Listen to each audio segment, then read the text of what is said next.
अस्सलाम वालेकुम guys, welcome back to my channel. कैसे मेरे व्यूअर्स, मुझे उम्मीद है आप सब खैरियत से होंगे। आज मैं आपके लिए बहुत मज़ेदार चटपटे से छोलों की रेसिपी लेके आई हूँ। गाइस ये छोलों की रेसिपी बहुत ही ज़्यादा सिंपल है पर बहुत ही ज़्यादा मज़ेदार है। आप देख सकते हैं ये कितने ज़्यादा मज़ेदार छोले लग रहे हैं और गाइस ये इतने ज़्यादा चटपटे होते हैं कि खा के दिल चाहता है बस और खाएं। आप सबको मेरी तरफ से रमज़ान बहुत बहुत मुबारक हो। चले मैं आपको रेसिपी देती हूँ। गाइस मैंने ये छोले लिए हैं, मैंने सफ़ेद लिए हैं, अगर आप चाहें तो आप ब्लैक भी ले सकते हैं। रेसिपी बिल्कुल सेम होगी पर मेरा दिल चाह रहा था आज वाइट छोलों का, तो मैंने वाइट बनाए। और मैंने आलू लिए हैं 3 अदद, जो मैंने बारीक कटिंग कर लिए हैं और मैंने कलर डाल के थोड़ा सा इसको बॉईल कर लिया है। ठीक है गाइस, अब इसके नेक्स्ट टू चलते हैं। मैंने 1 अदद खीरा लिया है, 1 अदद पूरी प्याज ली है और जो है 1 अदद ही मैंने टमाटर लिया है। और उसके जो हमने जो खीरा है उसको स्लाइस मैंने छोटे काट लिए और 1 अदद मैंने हरी मिर्चें ली है और मैंने धनिया लिया, इनको कटिंग करके रख लिया। गाइस अजान हो रही थी इसलिए मैंने वीडियो स्टॉप कर दी थी। देखिए मसाला बिल्कुल मैंने कॉमन लिया है, कुटी हुई मिर्चें ली हैं, धनिया लिया है और मैंने हल्दी ली है। यहाँ मैंने थोड़ा सा ज़ीरा लिया है, अजवाइन ली है और काली मिर्चें ली हैं और जो है इसमें कड़ी पत्ते की भी ज़रूरत है, मेरे पास अभी अनफॉर्चुनेटली नहीं है। देखिए मैंने कढ़ाई ली है, उसे मैंने चूल्हे पर रख दिया है। ओहो स्टीम चेक कर रही हूँ, अब तो स्टीम हो गई है इसमें। अब इसका हल्की आँच को मैंने खोला है हल्की आँच से और मैं जो ये पकौड़े बना रही थी उसी का मैंने ऑयल लेके इसमें मैंने डाल दिया है। ये ऑयल कम नहीं है, मैंने 5 स्पून लिए हैं। अगर आप इससे भी ज़्यादा ऑयल लेना चाहते हैं तो आप ले सकते हैं, पर मैं ऑयल ज़रा थोड़ा अवॉइड कर रही हूँ आजकल।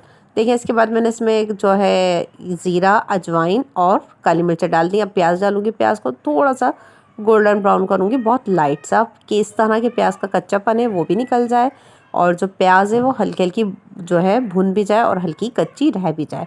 गाइस बिलीव मी, ये छोले सारे छोलों से बिल्कुल डिफरेंट बनता है, इसका फ्लेवर माइंड ब्लोइंग होता है। अब मैं इसके अंदर थोड़ी देर बाद टमाटर शामिल कर दूंगी ताकि टमाटर का भी जूसी फ्लेवर जो है वो इस छोलों के अंदर इंक्लूड हो जाए। और मैंने इसी में हरी मिर्चें डाल दी हैं और जो मैंने इसमें धनिया डाल दिया। अब इसको मैं अच्छी तरह हिलाऊंगी। गाइस अब यकीन करें इस वक्त इसमें इतनी मज़ेदार खुशबू आ रही है। साइंस ने इतनी तरक्की नहीं करी कि आपको मैं जो इसमें खुशबू आ रही है वो भी सूंघा सकूँ। खैर एनीवेज मैंने इसमें मसाले जो हैं वो शामिल कर दिए हैं। इसके बाद जो है इसको अच्छी तरह से हम भुनाई करेंगे और मैं जो है इसमें सोल्ट डाल रही हूँ।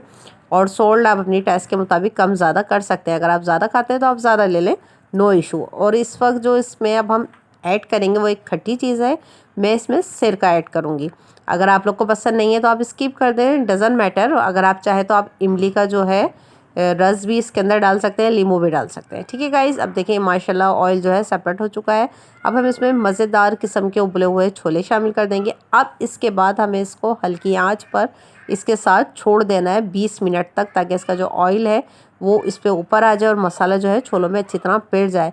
अगर आप चाहें तो इस स्टेप पर आप इसके अंदर जो है लींबू भी ऐड कर सकते हैं, पर मैंने लींबू ऐड नहीं किया, मैंने सिरका ऐड किया है। ठीक है गाइस, अब मैं इसको ढक दूँगी थोड़ी देर के लिए ताकि ये जो है इसका फ्लेवर और ज़्यादा मज़ेदार हो जाए, सारे मसाले इसके अंदर अच्छी तरह आ जाए। देखिए गाइस मुझे रखे हुए 20 मिनट हो चुके हैं, आप देख सकते हैं हमारे जो छोले हैं वो अच्छी तरह तैयार हो चुके हैं। माशाल्लाह माशाल्लाह, आप भाप देखें इस वक्त और इसकी खुशबू माइंड ब्लोइंग आ रही है गाइस, बहुत ज़्यादा मज़ेदार।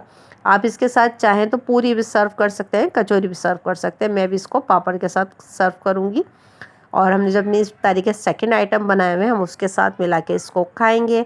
चले अब हम इसको डिश आउट करते हैं और थोड़ा सा हम गार्निश कर लेते हैं इसको। देखिए गाइस माशाल्लाह से जो हमारे छोले हैं वो तैयार हो चुके हैं और ये बहुत ही ज़्यादा अच्छी खुशबू आ रही है और बहुत ही ज़्यादा ये मज़ेदार बनते हैं। और ये गाइस इफ़्तार से थोड़ी सी देर पहले ही बनाइएगा, ये गरम गरम बहुत ज़्यादा अच्छे लगते हैं। आप जितना इनको गरम खाएंगे आपको इतना ही ज़्यादा मज़ेदार लगेंगे। अगर वीडियो पसंद आए तो वीडियो को लाइक, कमेंट एंड शेयर करना ना भूलिएगा। वीडियो ख़त्म होने से पहले बेल आइकॉन के बटन को भी प्रेस कर दीजिए ताकि मेरी आने वाली वीडियो का नोटिफिकेशन आपको मिल सके। फिर मिलेंगे आपसे किसी आसान और मज़ेदार सी रेसिपी के साथ, जब तक के लिए अल्लाह हाफिज़।